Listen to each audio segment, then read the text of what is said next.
Sure. So, this lecture is about the functional anatomy and functions of the descending motor tracts and the concerned higher centers. Okay. So, welcome back. As I was saying, in sensory physiology, it ends here.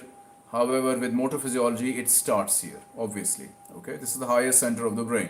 This is where your ideas come through, their processing, their analysis, and dividing them into bits, smaller motor commands, and then pushing them down the ladder. Okay, as we were looking at in the Ganong diagram. Okay, so in this diagram, nothing fancy really. You'll be looking at details of this in your neuroanatomy class with the Department of Anatomy. My job here is to introduce to you and just point at you in the right directions. So one is the primary motor area. Please remember this this area, primary motor area, primary motor cortex, and supplementary motor area. Okay, primary and supplementary motor area. It's also called M1 and M2. Okay. I won't bother with the Brodmann's area. Brodmann's area is an anatomical mapping of the different areas of the brain. The anatomy colleagues will be looking at it from that point of view. Okay. So I'm going to zoom in now and show you where are these M1 and M2. Okay. So this is a lateral view of the hemisphere, cerebral hemisphere of the brain rather, and this is the inside view. Okay, so I have removed the left whole part of the brain, the whole hemisphere, to show you the medial aspects of the corresponding hemisphere. Okay, so if you were to trace this pink stuff goes from this sulcus here, goes on top, and then dips on the medial aspect shown here. Okay, let me just magnify this now. Okay, so we are looking at the motor areas. Okay, you have the M1 and the M2. The M1 is this whole pink thing here. This whole pink thing is the M1 where my cursor is moving. Okay, remember the blue, just to give you an idea, the blue stuff is sensory cortex. This is where the ascending tracts come and end. All right, so there's a vertical sulcus here which is dividing the blue from the pink. Okay, so blue thing is sensory physiology, sensory cortex, cerebral cortex, dealing with mainly sensory stuff. However, the pink stuff is M1. This is the primary motor area.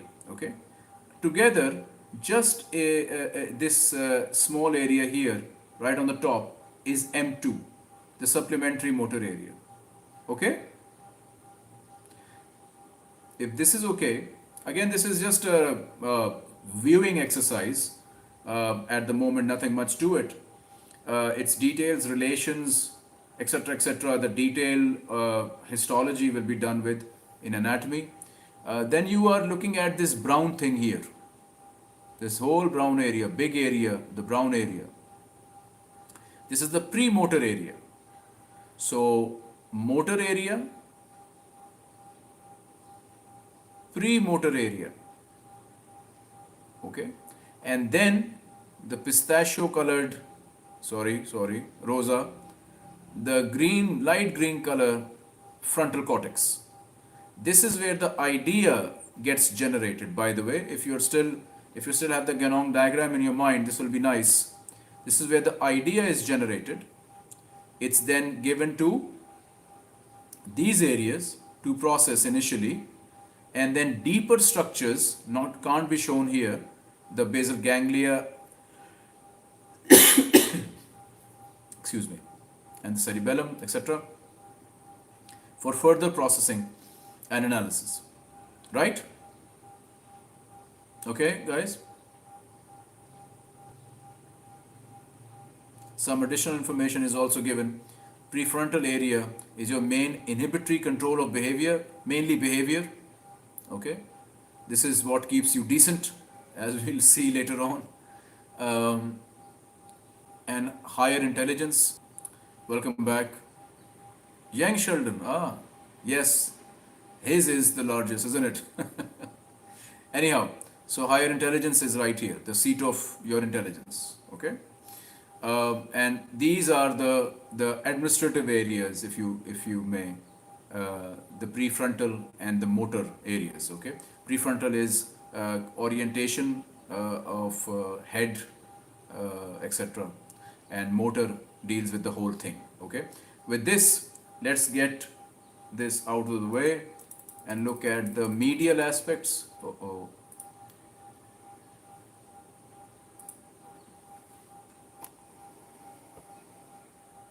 So this is just this whole pink thing. Its continuation on the medial aspect is this. Okay, M1, M2, premotor, frontal, and just for reference, sensory. Okay, this is the gross anatomy that I am concerned with, and for now you should be happy with primary motor M1 and supplementary motor M2. Okay, this is a more descriptive or functional diagram. Uh, it's called the human humunculus. Okay, this is the sensory diagram. I'll explain it in a bit, and this is the motor diagram. Okay, have you seen this diagram with your sensory classes yet? This.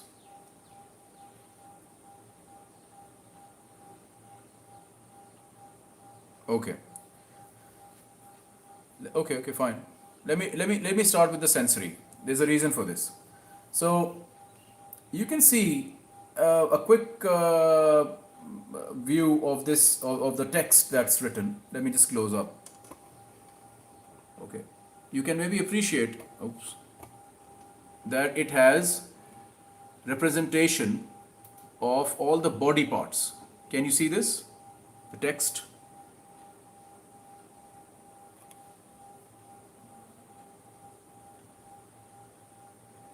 Right?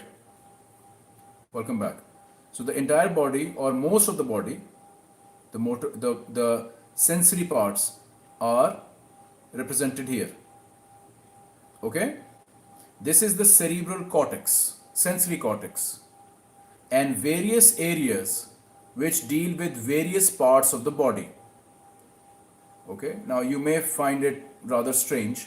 This is the face. This is the face. Okay? With the lip area very enlarged, the surrounding area of the lips very enlarged. However, the nose, the area beneath the eyes, the forehead, they are small. Similarly, in the hand, you have the index finger bigger than the rest of the fingers. Okay, and then you have the limbs, then you have the lower limbs, etc. You can see the difference between the feet and the hand. The size of the hands are bigger, the size of the feet are comparatively less. Okay, and then everything in between. Do you appreciate the different sizes of things here? Let me explain it in a bit once I get a capiche on this.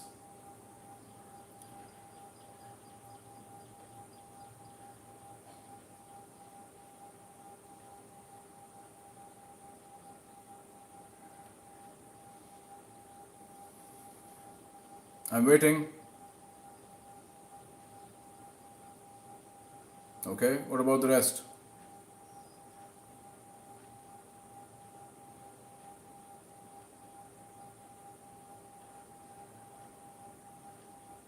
Come on.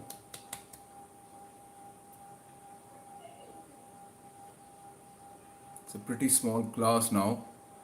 48 on the counter. Do you understand what I've just explained, Bete? Looks like it. Rest of the class, come on. Be alive. Okay, hurry up, hurry up. Let me see more faces. Excellent. Okay. Right. Okay. So what about the different in sizes then? Okay. The different in size is the representation of these areas in the cerebral cortex. So the areas which appear big. Welcome back. So the areas which appear big in this diagram, they basically have more sensory receptors as compared to the other areas. And the reason why they have more sensory receptors, so let me just explain the index finger.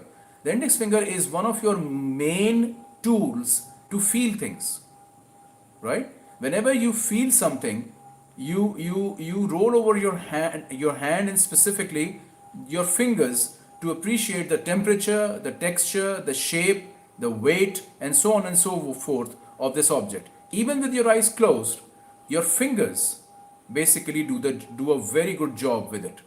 Okay? Similarly with the lips, whatever you eat, okay, the temperature, etc., is basically, this is the first part of the GIT which the food comes in touch with. Okay, I won't comment on the rest of the functions, and neither would you. Right. So this is basically a representation of all the sensory receptors of the body at the highest center of the brain, the cerebral cortex. Okay, and the size, as I just explained, depends on the concentration of those sensory receptors per unit area of the body, which reflects the function of that part of the body. All right. So before I come to my side of things, the motor cortex, I hope this was clear. I just wanted to explain to you. Isn't that the thumb that's longer? Beta, you're looking at the wrong diagram. Okay, little green. Sorry, so you're right. Thumb and index finger are the largest. Thank you.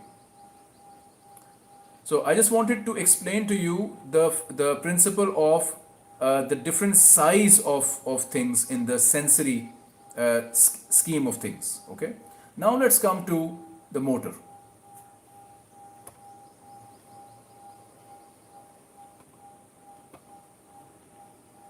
This visible?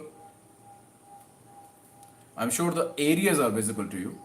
So look at the hand. I mean, in this area, really, it's the hand and the face which are the most prominent. This is the motor scheme of things. This is the motor cortex. Welcome back. Of course, you see the lower limb as well here. Okay, but the size here represents detailed movement, or the most commonest muscles involved in movements. Okay, the more they are, the more finesse they require, the more representation they will have in the motor cortex. So naturally, you will have the hand as the biggest contributor or the biggest space taker of motor cortex, followed by face, imaginations that you make. Okay, and then look at this. If you can see this, vocalization. Can you see this? Vocalization. So from the vocal cords to the structures of the upper respiratory tract, the mouth, the palates, the tongue, everything goes in the vocalization. Yes. Then you have salivation, all the range of the structures that are involved in salivation.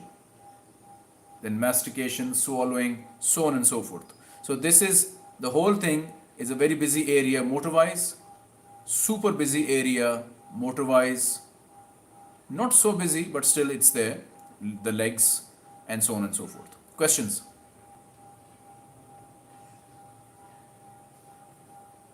Well, think about it. Area-wise, it's the lower limbs still occupy more. However, if you think about it, most of the stuff in walking is taken care of by the smart satellite centers in the spinal cord we talked about. Remember? Abdullah? So you may want to think about that. Since Guyton mentioned this, I thought I would include this slide. Cells of the motor cortex. Okay. So cerebral cortex has these large, giant pyramidal cells, which, if I'm not wrong, some of them are so large that you can actually see them through the naked eye. If I'm not wrong, just confirm this in your readings of anatomy. Okay.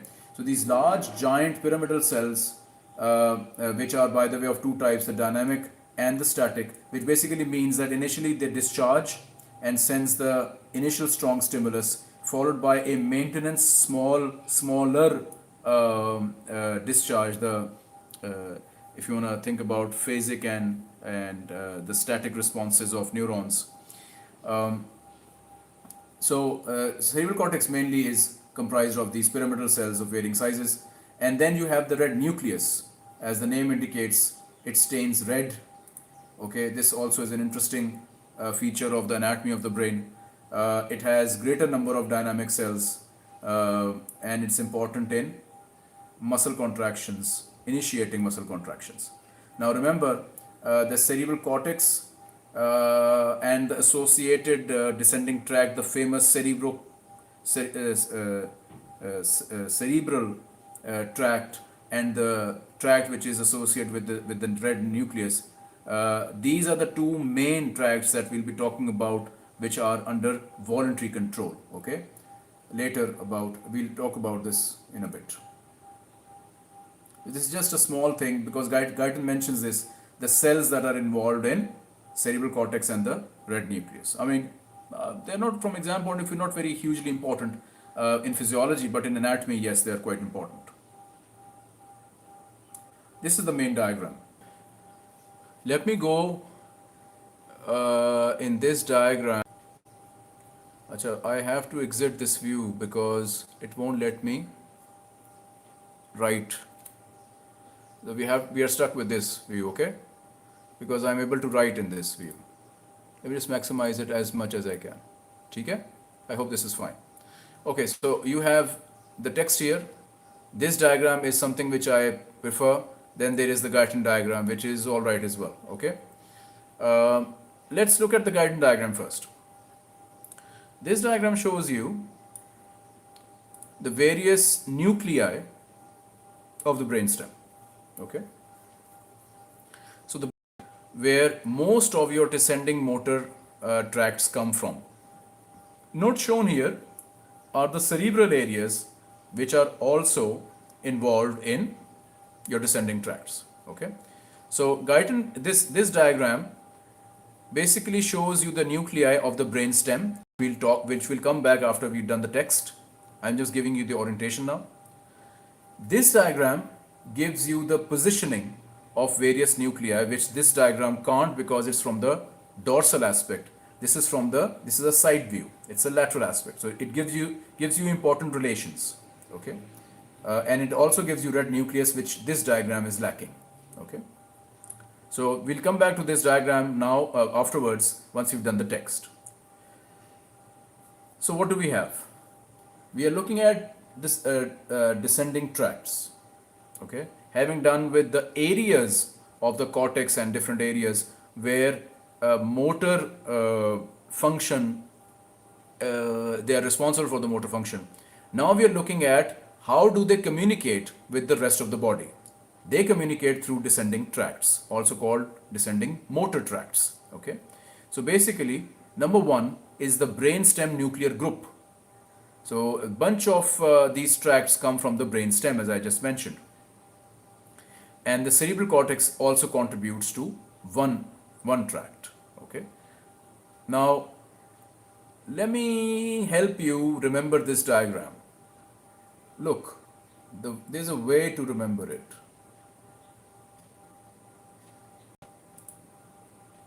This here and this.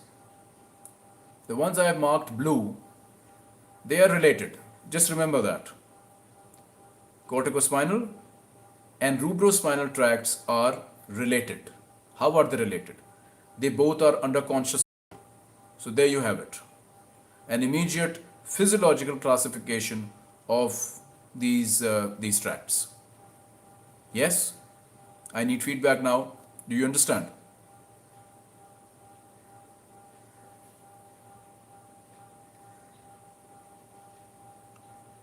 So not just that they are related by them being under conscious control, there is another thing that binds them together. They basically deal with flexors. Flexors. As opposed, welcome back. So cortico and rubrospinal tracts are related, they are under conscious control, and they deal with flexors. Remember that, okay? This will help you remember this whole thing.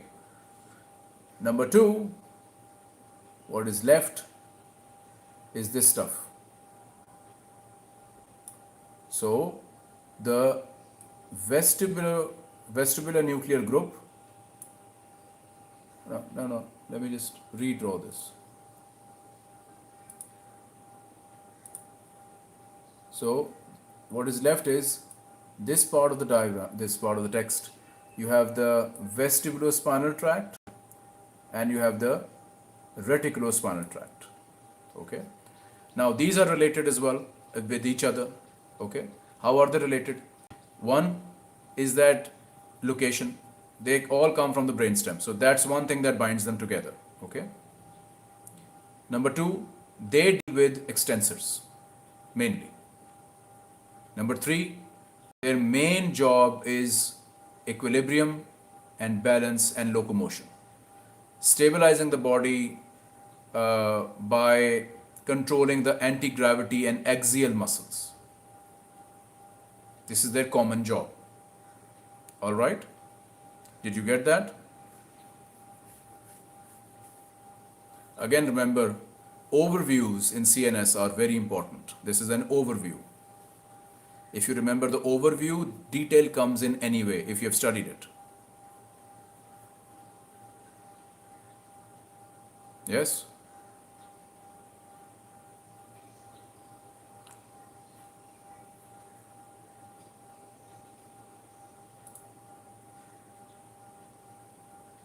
Okay, I think there's a delay in the messaging.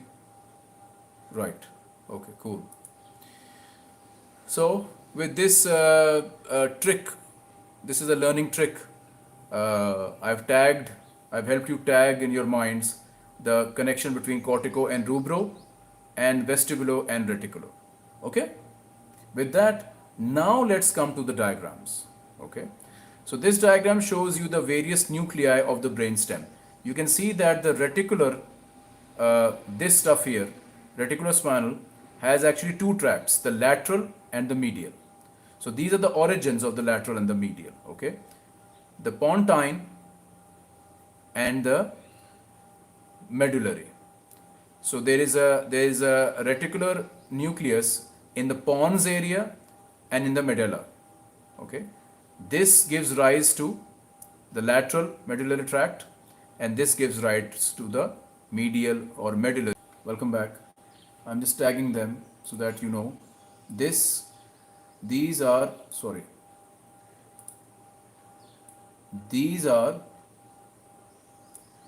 the reticulospinal tract, the origin of the reticulospinal tract. These are the reticular nuclei. Okay? Now I'm going for vestibular. So this stuff here on this and this side, these are the vestibular nuclei. The origin of the vestibular tract or the vestibular nuclei. This is where the vestibular tracts originate from each side, of course. Okay?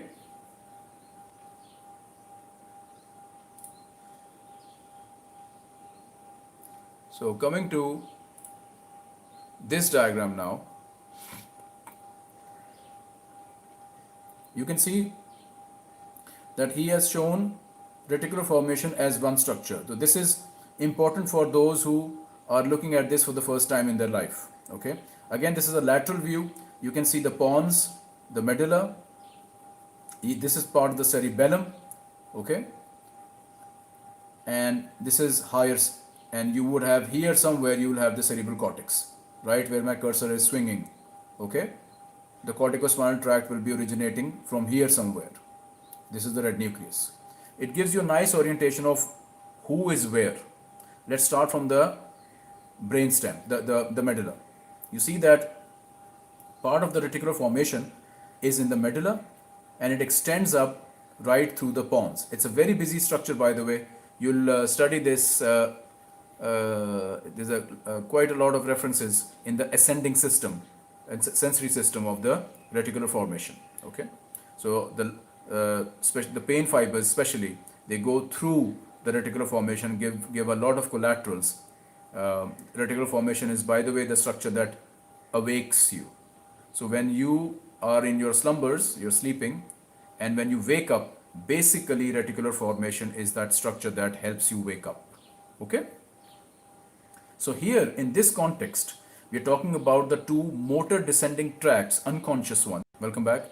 One is the lateral medullary tract and the other is the medial pontine tract. Okay? Second up is in this diagram, obviously you won't see the many different vestibular nuclei because it's the view. From here you can see the multiple ones, but from this point laterally, if you see, they all can be viewed as one structure. This is the vestibular nuclei. They are sandwiched between the reticular formation and cerebellum. This is important to know because in later on you'll study that vestibular nuclei have a lot in common with the cerebellum. In fact, anatomically, very interestingly, they are counted, the vestibular nuclei are counted as the deep nuclei of the cerebellum. Although they are part of the brainstem, even though that they are part of the brainstem, they have so much to and fro connections with the cerebellum that they are considered part of even the physiological anatomy of cerebellum. More on this later. Okay. So we've done reticular formation, the two bits, then the vestibular nuclei. Here you see the red nucleus, and these relations are important. In physiology, we're not really concerned with the details of these relations, but still some sort of orientation is important, especially for a class which has not done anatomy of the CNS. So you can see that cerebrospinal tract is on top of all of this bazaar of neurons. Okay, this is the red nucleus, right? The cells stain red, that's why it's called red nucleus. It's one of the things that I mentioned here. The cerebrospinal tract comes out of this nucleus. Okay, and then as I mentioned, if this diagram were to show the cerebral cortex, it would show it right here. Okay, and from cerebral cortex you will have the corticospinal tract. Have you understood this? This is an important diagram, an important discussion for tomorrow's lecture, where we look at the lesions. And for lesions, of course, sight is half of the story. If you understand the site, the location, you will understand it very well.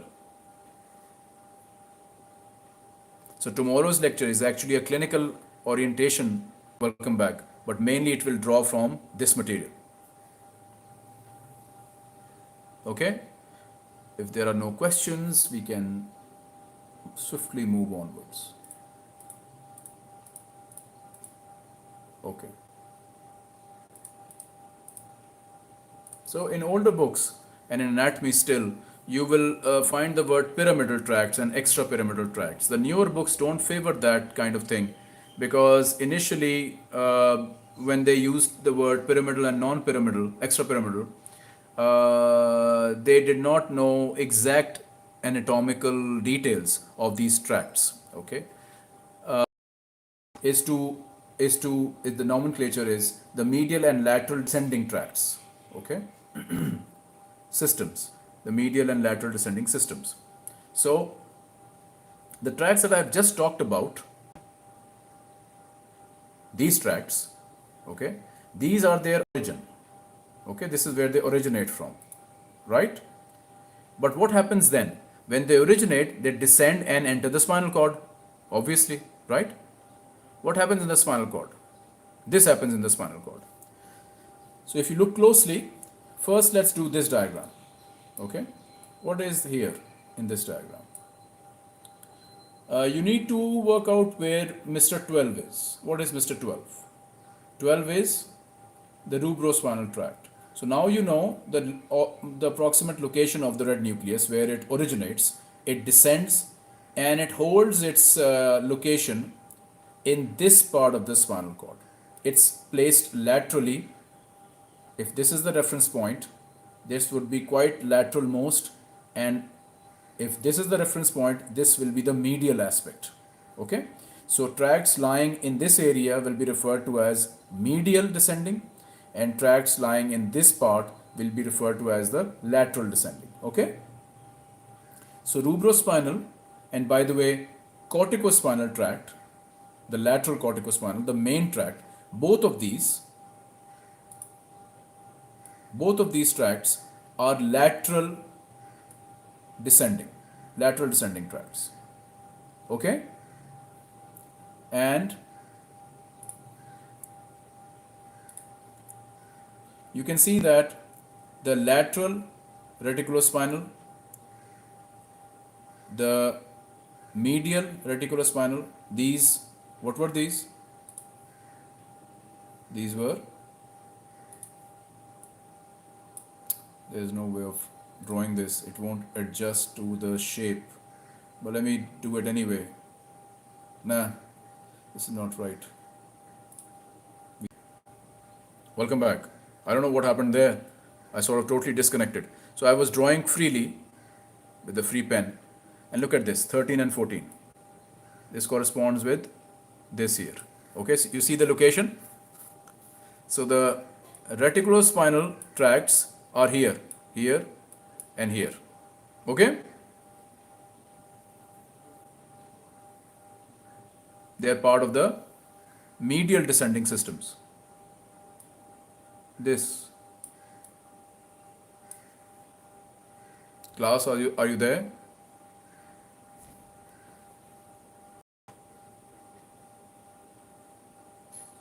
Hello. Cool. Excellent. So, if you have gotten that, okay, if you've gotten that, the location of the reticulospinal ones, okay, they are part of the medial descending system. There's one left now. The one left is the vestibulo spinal tract, and this is where it is. Okay, the vestibular spinal tract is also part of the medial descending system. Okay, this is just anatomy. So if we couple this together, this whole thing, this becomes the, I mean, there are other things. You can see that there is the anterior corticospinal tract, you have the tectospinal tract, but these are minor tracts as far as physiological anatomy is concerned because of their function. Okay, and in anatomy you will need to cram up everything, but in physiology, the one that are bold, one is not bold, but still, this you need to know. These tracts you need to know in physiology. These not so much. Okay, and the location is important. So this that I have drawn here, this is the medial descending system, comprises of the two reticulospinal tracts, okay, lateral and medial, and this is the vestibulospinal tract. Coming to the lateral descending system, again I'm revising this. This is the rubrospinal, and this is the lateral corticospinal. Okay, let me just clarify something. In corticospinal tract, which we've just studied, just mentioned, we'll study it in a bit. Corticospinal tract are of two, it divides into two. One is lateral and the other is anterior. Let me just clear this out. We are looking at the corticospinal tract. One is lateral, which is right here, and the other is anterior, which is right here. So quite a distance, quite a difference in location. Okay. However, functionally, the most important tract for conscious and fine movements. So in physiology, this is a hero, the lateral corticospinal tract. It is so important, then if you hear one of us mentioning the corticospinal tract, assume that it's the lateral corticospinal tract that we mean to say. All right? All right, good. Let me clear this.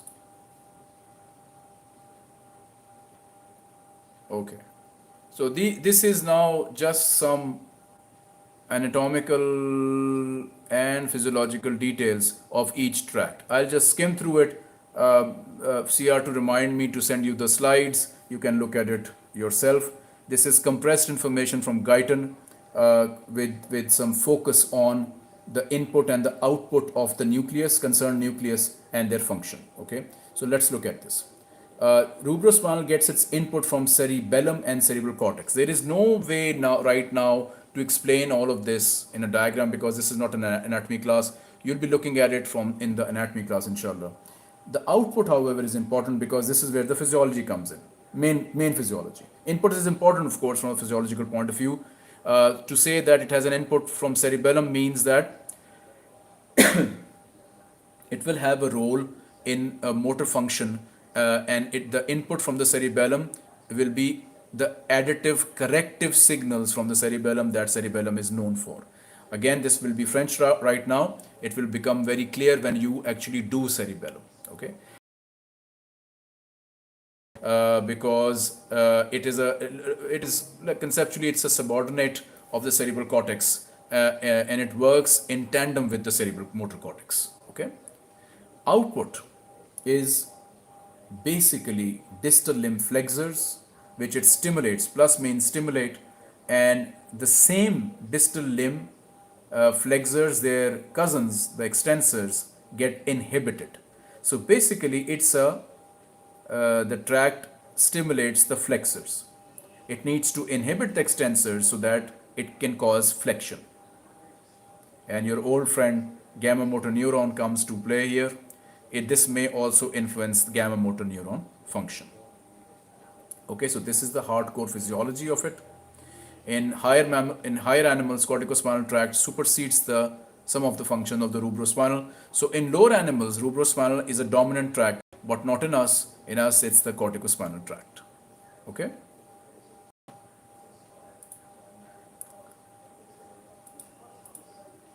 Now the vestibular spinal tract, this has a whole host of inputs. Since remember, you don't need to cram these things. If you remember some of it at least, vestibular nuclei, vestibular apparatus, vestibular spinal tract, anything which has to do with vestibular nuclei, remember, has to do with balance, equilibrium, posture. If you remember this stuff, posture, maintenance of balance, posture, etc., what I've just said, and associate with vestibular nuclei. Vestibular nuclei are the, welcome back, these vestibular nuclei are where all of this is integrated. This here, okay, vestibular nuclei. They get their signals from and to semicircular canals and the rest of the vestibular apparatus. Next up in this lecture, next up in this chapter. They also have heavy duty to and fro communication, as I just mentioned, with the cerebellum, heavy duty interaction with the brainstem, the rest of the nuclei of the brainstem, and of course the cerebral cortex. So a very busy and very important place for balance, posture, equilibrium, vestibular nuclei. Okay, I hope I've made enough emphasis.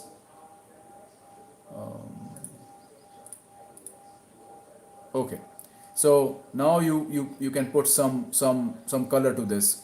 Vestibular part of the ear, cerebellum I've mentioned, reticular formation I've mentioned. This I have not mentioned. The superior auriculus, visual eye reflexes are famous for this part of the eye movement of this part of the brain. Okay, so this also has a big input. Output is, as I mentioned earlier, where did this go? Output is extensors, both alpha and gamma. Remember, the anti-gravity muscles are mainly extensors. Okay, so and it's related to posture. position of the head in space, acceleration of the body, etc., etc. Okay. Again, balance, equilibrium, posture. Okay. With that, we move forwards. You guys with me? Yes? No? I don't know. Comment, please. Hurry up. Hurry up, hurry up. More. Chalo. Good. Then we come to the reticulospinal tract. Again, a very busy area in under input. It gets its input from, well, interestingly, as I just mentioned, a lot of sensory fibers go through the reticular formation. So it's not a surprise that subspinal cord is written first. Then you have the vestibular nuclei, as I just mentioned, cerebellum, hypothalamus. This part is part of the basal ganglia, sensory and motor cortex. All of this come or goes through reticulospinal nuclei, and hence reticulospinal tracts get their influence. Welcome back. The output is the pontine reticulospinal, the medullary reticulospinal, but the main focus, as you can see, are extensors. Axial muscles, the extensors, okay, and the main function again is posture. So brainstem nuclei and brainstem descending tracts are mainly to do with anti-gravity muscles or axial muscles. Axial muscles is muscles which are proximal. So if you're talking about the upper limb, axial muscles would be the ones connecting the upper limb to the thorax, okay, or the rest of the body, okay. The distal ones would be away from the shoulder towards the fingers, okay. This is the orientation.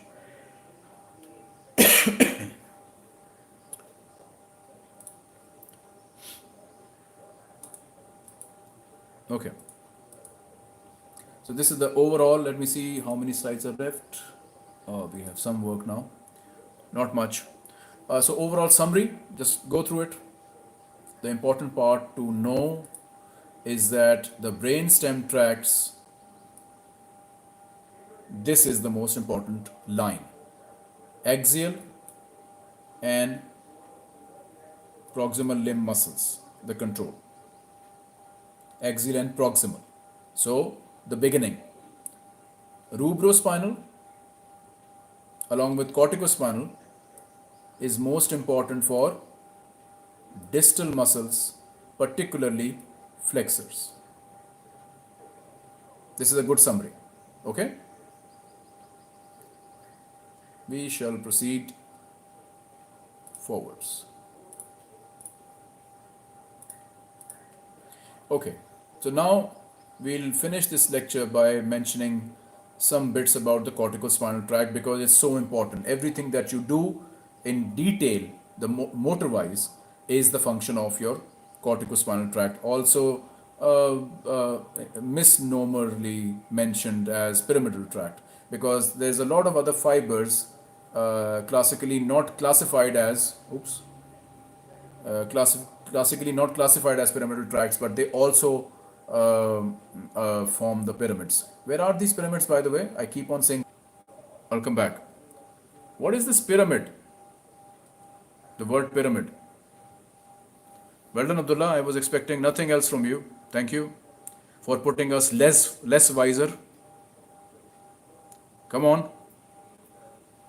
Where does the word pyramid come from when we're talking about descending fibers?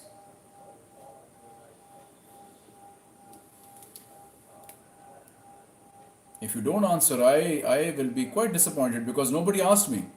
I've been harping about pyramidal tracts. No, not pyramidal cells. Pyramidal cells is called pyramidal cells because they are related to the pyramidal tracts.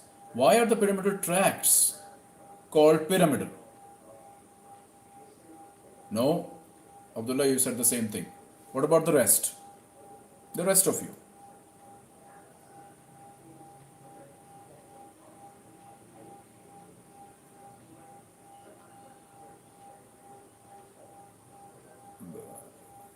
What are pyramidal shaped? Osama. What are pyramidal shaped? The tracts. Are the tracts pyramidal shaped?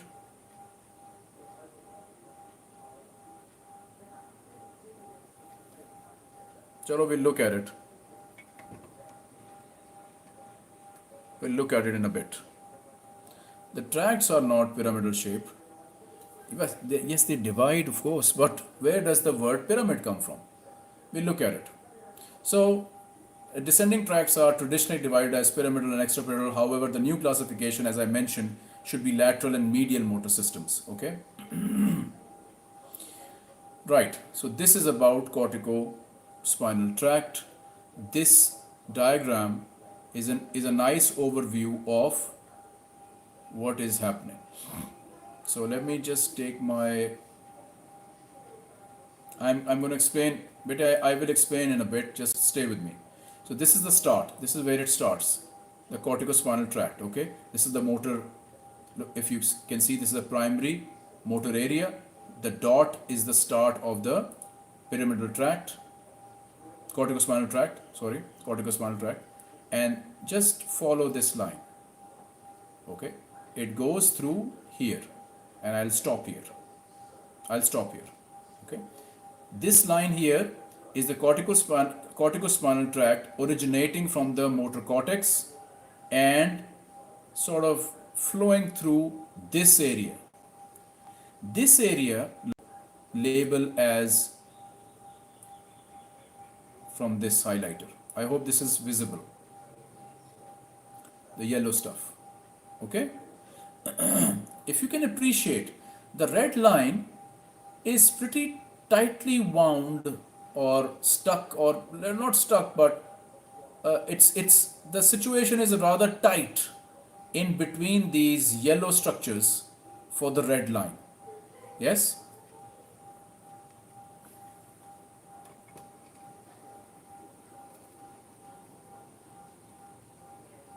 Yes?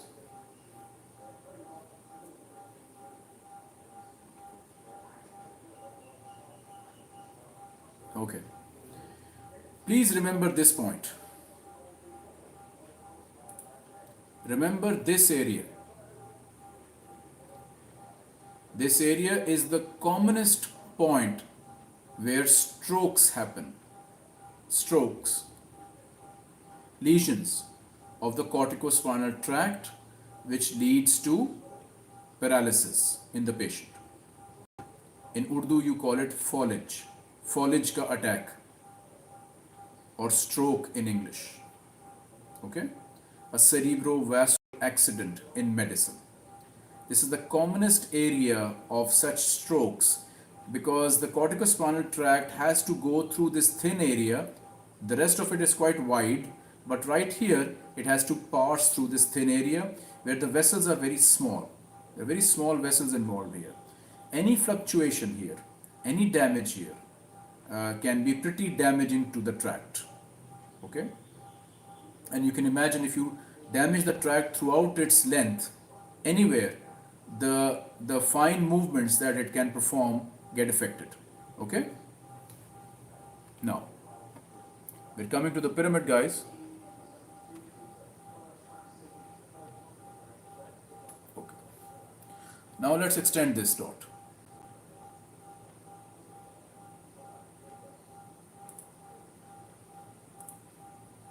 Now you see that it comes here, this is the brainstem, and then it hops over to the other side. We call it decussation.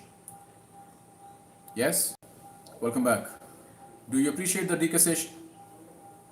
It's during these decussation, if you notice, is during these decussation, this is a hump that it forms. This is the hump.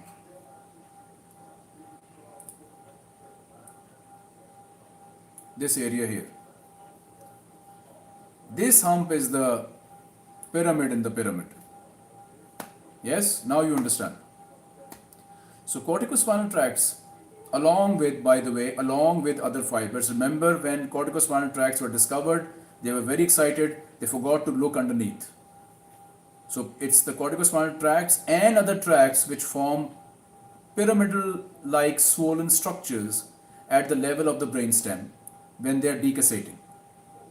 This is where the word pyramid comes from, and pyramidal tracts. And now you understand that it's a misnomer, that it's not, the pyramids are not only made by corticospinal tract, they are also made by, there are other fibers also which contribute to it. Hence this is the old language, the new language is lateral and medial. Okay? But I think in anatomy they still stick to this nomenclature pretty religiously. So it's better that you know both. Okay. Now, let me go back to my drawing. Decussation, bete crossing over. Abdullah? Crossing over. So it was coming down. Acha, sorry, you don't know. If I were to vertically divide this whole thing. So vertically, which color should I use? Green? Would green be visible? Yes, green is visible. So the whole thing is divided in a this is an imaginary line, guys, okay? The green line, can you see the green line? So the green line, imaginary line, divides the left from the right. This is the left hemisphere, the right hemisphere, if you're talking about the cortex. Brainstem, this is the left part of the brainstem, the right part of the brainstem, okay? Spinal cord, left side spinal cord, right side spinal cord, and so on and so forth. Okay? So this left right is important. Alright?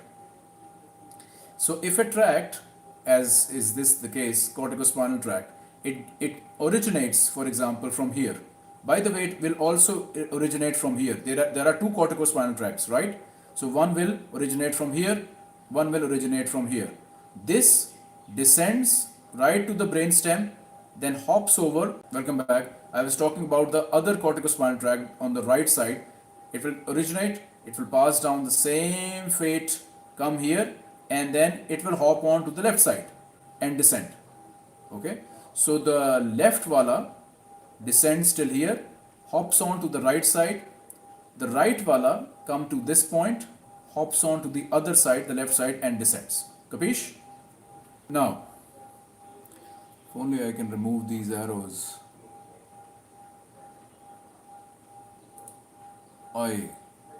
That is what I feared. The whole thing is gone. Anyway, let me just quickly make it, remake it. So we were talking about this. We came till here, then it hopped out. Okay? Now, important point. As it hops to the opposite side, majority hops to the opposite side. However, some don't hop. Some descend as it is, made by purple. Not shown here. Not shown here because this is basically a physiological diagram. We are not too much worried about the anatomical details. But it has to be mentioned here. So the corticospinal tract, when it descends, here at the decussation level, most of the fibers decussate and form the lateral corticospinal tract. Now this has become the lateral corticospinal tract, takes its due course in the lateral section of the spinal cord and descends and gives away fibers where they are required to the muscles. The lateral corticospinal tract, the main corticospinal tract. If you remember what we mentioned here, remember the lateral corticospinal tract? Okay, 11 here. It's the main thing. Look at the size of it. However, it has a little brother, the anterior corticospinal tract. Welcome back. The place of it is right here. It's thinner, as you can see. Okay. Going back to our main slide. Right. So the main is lateral. The minor is anterior. The anterior descends on the same side. Now, I hope you understand contralateral and ipsilateral. These terms. Ipsilateral is same side of origin. Okay, same side of origin. So this anterior corticospinal tract, you will say it descends ipsilaterally, because it never goes over to the other side. It stays on the same side as the origin, ipsilaterally descends. However, the lateral corticospinal tract it goes over to the contralateral side. So it descends contralaterally. I hope this is okay. This is clear. Okay. And now it descends. We'll just complete the diagram. It descends through the spinal cord right to its destination. Its destination is the interneurons, and some of the fibers directly end up on the ventral motor neuron.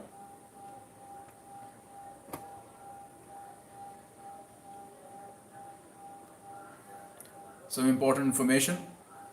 I don't know why it's always like this. This is better. Chalo. So again, I'm not concerned about the Brodmann areas, I'm concerned about M1. So it takes its root from M1, 30%, M2 contributes to 30%. Again, we're talking about the corticospinal tract composition. 30 and 30 come from M1 and M2 respectively. The rest of the 40, interestingly, gets its root from parietal lobe, other areas, and sensory cortex. I want you to look this up. What are the sensory fibers doing in a motor tract? Okay. What is the meaning of this?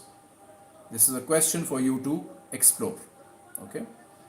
Anatomically, there are fibers which are large diameter, heavily myelinated, but they are only 3%. Okay. Most of the fibers are smaller, half are. Welcome back. You would think that being the main controller of voluntary movements, this would be a big, angry looking tract, strongly flowing from the cortex down to the muscles. Well, no, that's not the case. The angry looking big ones are only 3%. The rest are smaller fibers, and well, half of them are actually unmyelinated. This goes to show you the nature of movements. So whenever you start a movement, if the muscle is stationary and you have to start getting it moving, the initial stimulus needs to be strong. But what about later on? When it has started doing its business, it's now in momentum. You don't need that strong a signal. Okay? You know where I'm going, I hope. So initially, you need these bad boys, the large diameter, heavily myelinated, You need the initial signal, the big signal from these areas, these fibers. But the rest of them, the maintenance therapy, the thing that will sustain the movement later on, can be done with smaller, more smarter, and even unmyelinated fibers. What's the value of being unmyelinated? Come on. You could have myelinated them at least. But no, they're small and unmyelinated. What's the value here?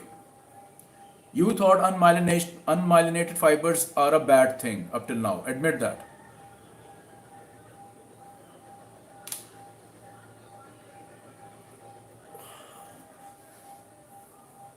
Slower. Why would you want them slower? You want them slower because now you are on maintenance. The muscle is doing its business. It just needs polite reminders at regular intervals. Okay? Which can be achieved very well by unmyelinated, slower fibers. Yes, well done. Linger is the way. Lingering effect. No, bete, no. Maintenance. Yes, lingering. The lingering movement, the longer, slow and steady wins the race kind of thing. Okay? And welcome to the most students probably ever joining my lectures. I saw 80, 81, now it's dropped down to 79. So really people are finally waking up. I hope it's not too late for them. Once again, this end part is also very important, this part here. So about 10 to 20% only end up directly on motor neurons. Yes, all applause for you. Okay, so only 10 to 20% of corticospinal tract fibers directly end up on the motor neurons. The rest influence the motor movements by acting on the interneurons. So now you also see the importance of interneurons once again. All right? We good?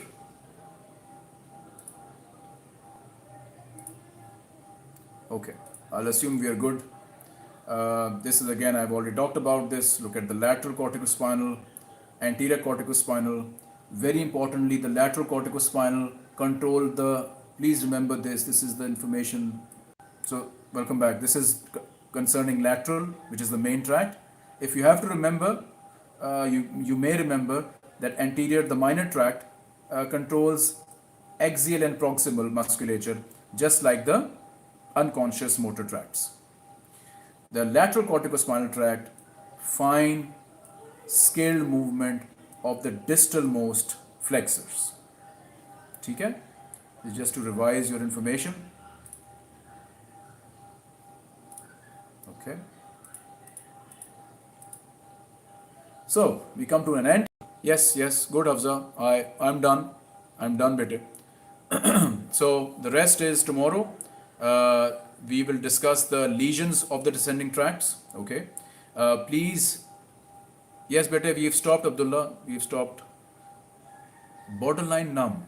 He is even specific as being borderline numb. On that very poetic note, we actually have come to the end anyway.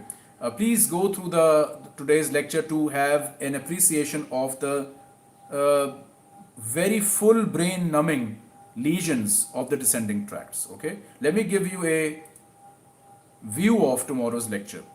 If you fear Allah, fear this diagram. Okay, you will not understand this, and it will be super frustrating for you and me if you don't revise your anatomy, the functional anatomy that we covered today. Chalo, see you tomorrow. Assalamu alaikum.